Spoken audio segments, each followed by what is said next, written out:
to the end. People come on, you don't need to be scared. Cause you're gonna love again.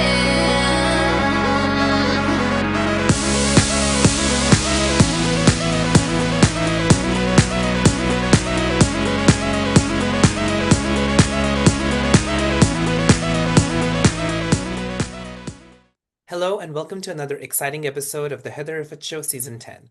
Today my guest is Amina Abrar, someone who I spotted on Instagram recently. She's a Pakistani mom of three living her dream in the United States.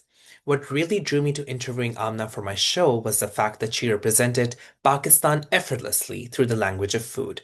So today, let's talk to Amna, who is on a mission to represent authentic Pakistani food and culture through the power of her growing social media.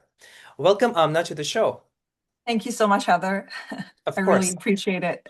Yeah. So Amna, as I mentioned earlier in my introduction, I spotted you on Instagram. You have this amazing Instagram account where you're sharing content that is relevant to Pakistani culture, especially in relation to food. So before I move into what really prompted an interest in launching your own social media Instagram page officially, tell the viewers a little bit about yourself. So, my name is Amna. I was born in Pakistan, moved here actually to Toronto when I was 17, and got married at the age of 21 and moved to Boston. Then my husband got recruited for the federal government, and here we are in Virginia. So yeah, this is my story. I mean, it's been 2 decades now, but we love it here. Yeah, it's pretty good in Virginia now. It's been almost 8 months here. That's great. And then which part of Pakistan are you from? I'm actually from Karan, Abtabad area, but I Mhm. was born and raised in Sialkot, where my Nanyal is from. My grandparents live there. So yeah, and then I moved back with my parents at the age of 11, and when I was about 16, 17, we moved to Canada, the entire family. So Mhm. yeah. That's great. And then what led to an interest in cooking for you? My love language is cooking. I saw my mother doing that, and I take so much pride. And I just have kids, and I want to have them eat healthy Pakistani foods. And the my childhood is all about eating like good Pakistani food, and my kids love it. So they're spoiled. They ask me every day, "What are we eating for?" So I was like, "Okay, let me just do something where." It's very natural for me because I cook almost every day anyways. Yeah. And I also had the third child, and I couldn't go back to work. And Mhm. my friends were like, "You got to do something. You're creative." So this is just how I started. I was like, "Well, this is pretty natural for me. I cook all the time, and I'm into interior design and fashion. So aesthetic is a big thing for me. So that's just led me to it, and I love it so much."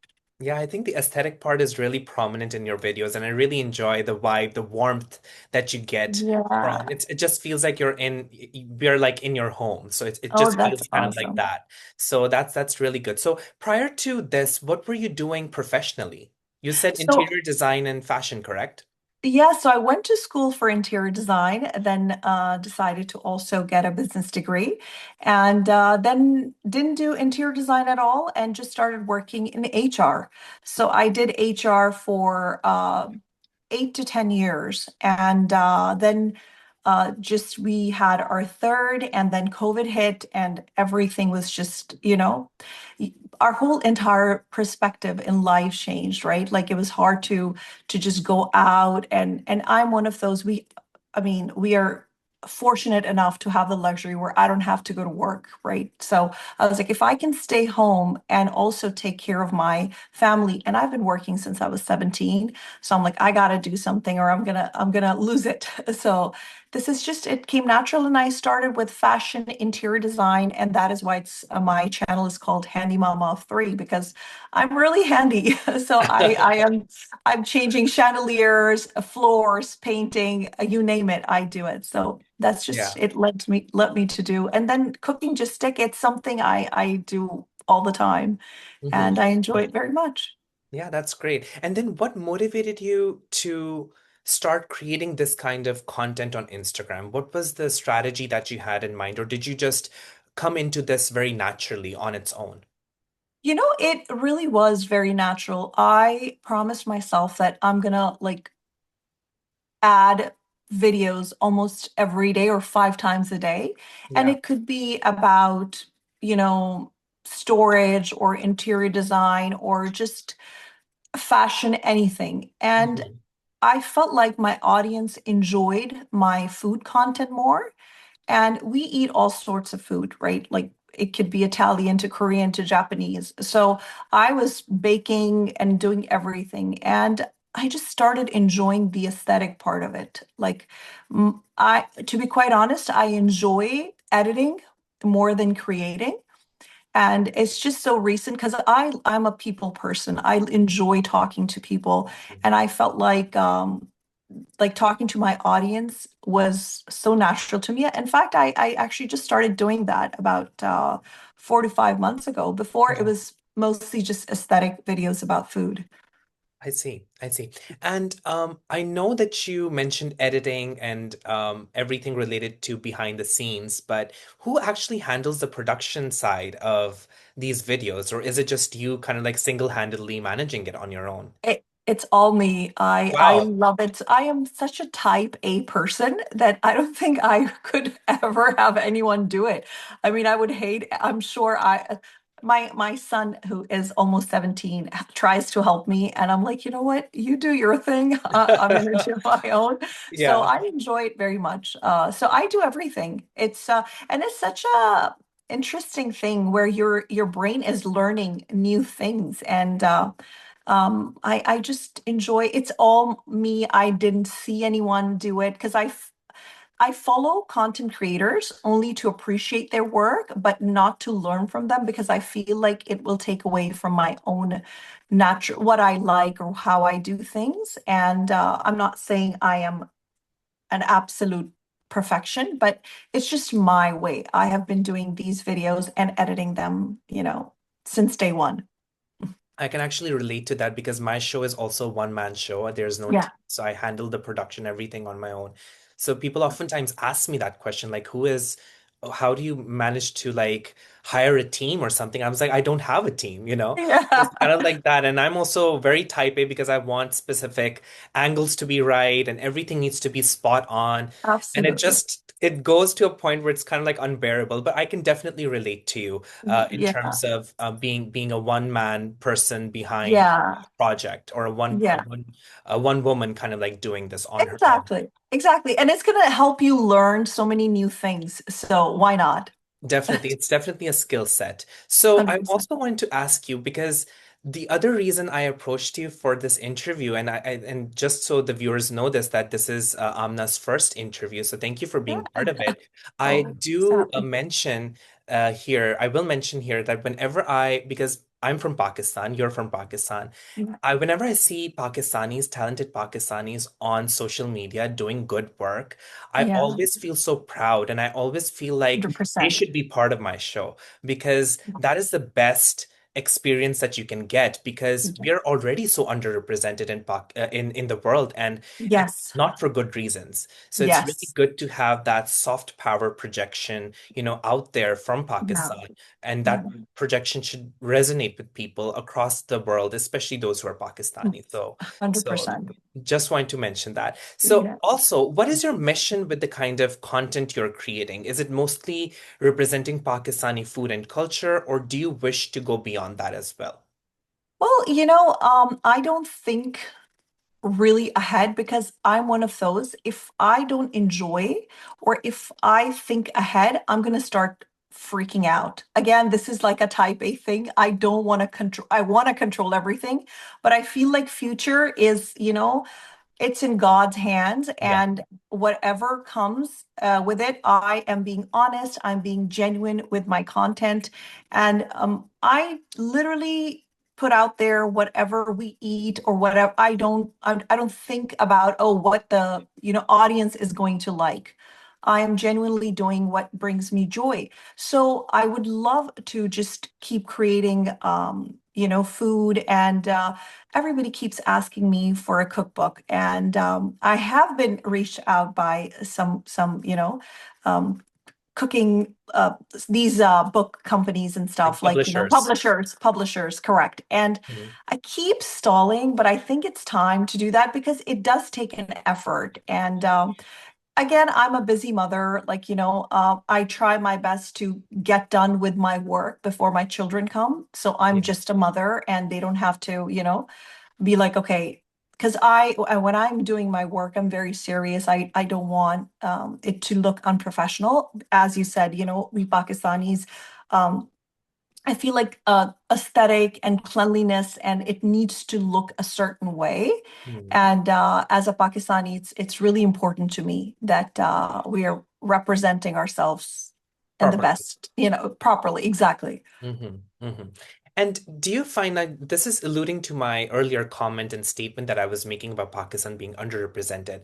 In terms Correct. of food, do you think Pakistan is underrepresented globally when it comes to sometimes I feel like our identity as Pakistanis is lost in the world of cuisine because oftentimes our cuisine is confused with Indian food, or sometimes its identity gets lost in in South Asian food overall. So what are your thoughts on that as a Pakistani? Yeah, like every time I post anything that is like an authentic recipe, people are like when it comes to even Afghan food, if I make Yeah. kabuli pulao, there is like comments upon comments, and I feel like Pakistani food itself, we are from all over. Like the part I'm from in Pakistan, it is very close to Afghanistan. Hmm. So Afghan food really, like, for me, it's my food, but then Afghans would say it's theirs. So same thing if I make something that is very Mughal or, like a Mughal food, they will say, well, this is actually Indian. And I feel like Pakistani food is just a different thing. Like, honestly, I can taste whether it's from South India or just Indian in general. And I'm like, our food is, and of course, I'm biased. I think Pakistani food is elite, and It just the is. flavors are just perfection. So yeah, but yes, it's really hard because just when I am even putting food out there, I see there's everybody confuses it with Indian food. And everyone has their own cuisine and they love it, and I respect everyone's food. But yes, I do agree. We don't have a lot of Pakistani content creators, food content creators, doing exactly just so that's why I was doing a lot of Italian and Japanese and Korean food before, and I decided, you know what, let me focus on just the authentic food I was, raised and ate growing up. I think your content also resonates with a lot of people because you publish content in English language. So a lot of the Yes. international audience can relate to your content. A lot of Yeah. content creators who are actually local Pakistanis create content in Urdu language, which is of course our Yes. native language. So Yes. many foreigners cannot really understand Mhm. what we're saying unless we use captions and stuff like that. So Yeah. I think that is why you're kind of like right up there in terms of, representing Pakistan through food. So that's Yeah. great. Where do you Yeah. also see yourself and your Instagram page in the next couple of years? I would love for it to thrive, and I want to have everyone cook food easily because the way I started creating Pakistani or any food for that matter is it has to be delicious yet easy. Because living in America or living outside Pakistan, we do not have the luxury of time or, helpers to help us out to Yeah. just cook for hours. And my naturally mission became easy recipes. And that's what I do. So I just hope to God that, it just continues to have followers or people that resonate with Pakistani food where they want to have easy recipes.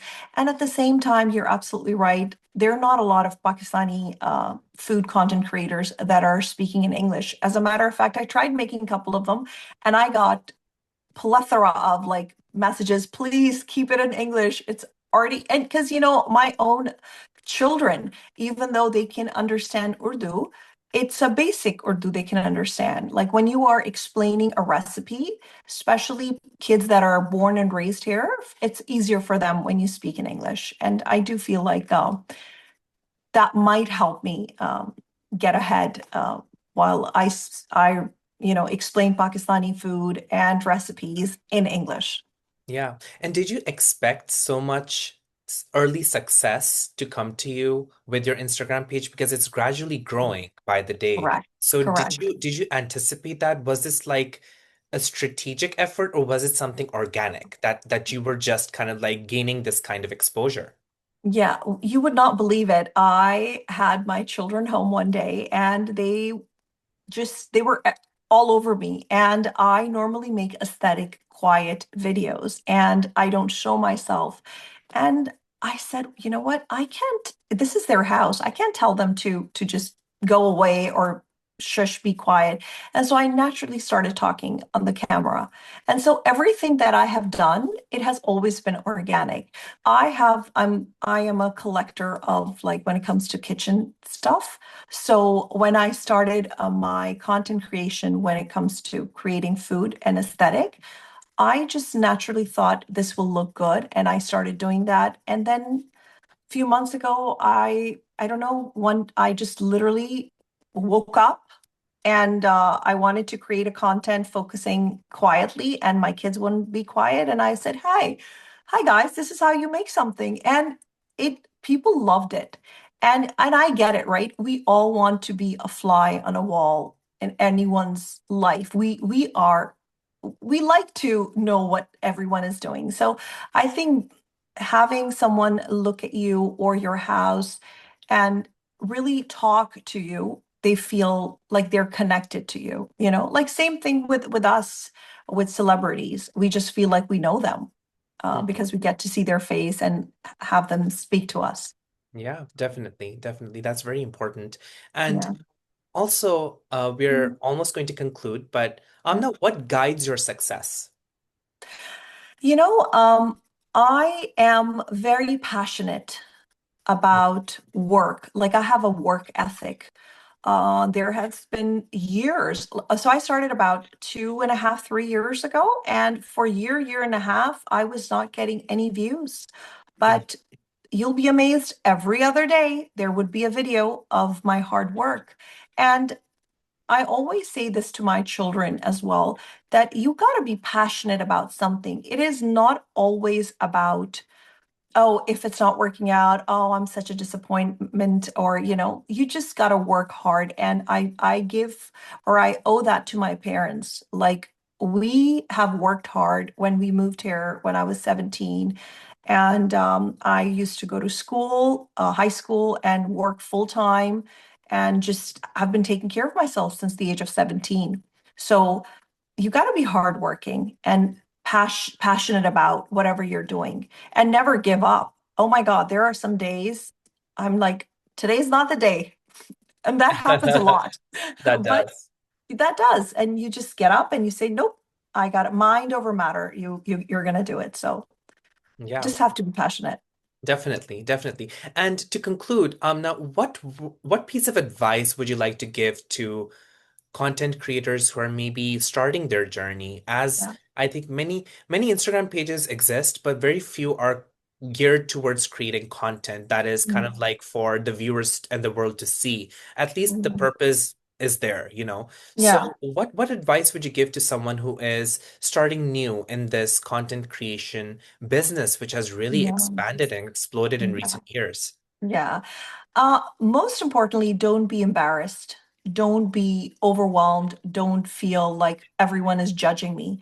I have this thought process that if I am doing my parents follow me, my entire family follows me, right? I want to do something that is not an embarrassment, right? I'm like, oh my God, I don't want to be cringe. So as long as you feel whatever you're doing, as long as you are comfortable and confident and proud of what you're doing, just follow that and don't worry about the numbers. Don't worry about what people are going to say. and just keep on, getting better. Like I look at my videos from 2 years ago and I can see a difference. And that's what you want to do. You want to get better every single day. So just don't give up.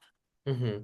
Just don't Yeah, give up and keep experimenting, because I think once you for sure. experiment, you learn what the weaknesses are, you learn what the strengths are. And sometimes it's Absolutely. not the content that's faulty, it's sometimes the user engagement that you're not getting. It's not Yes, your fault per se, but it's also the kind of content you're also posting. So that correct. really, really matters a lot as well. So Yeah. that was a great piece of advice. Thank you so much, Amna, for joining me for Thank you this so very much, first Heather. interview. Oh, it Um, was great talking to you. Thank you so much. That is all for now, viewers. Stay tuned for more on my official YouTube channel and Facebook page. Until then, take care. Bye bye.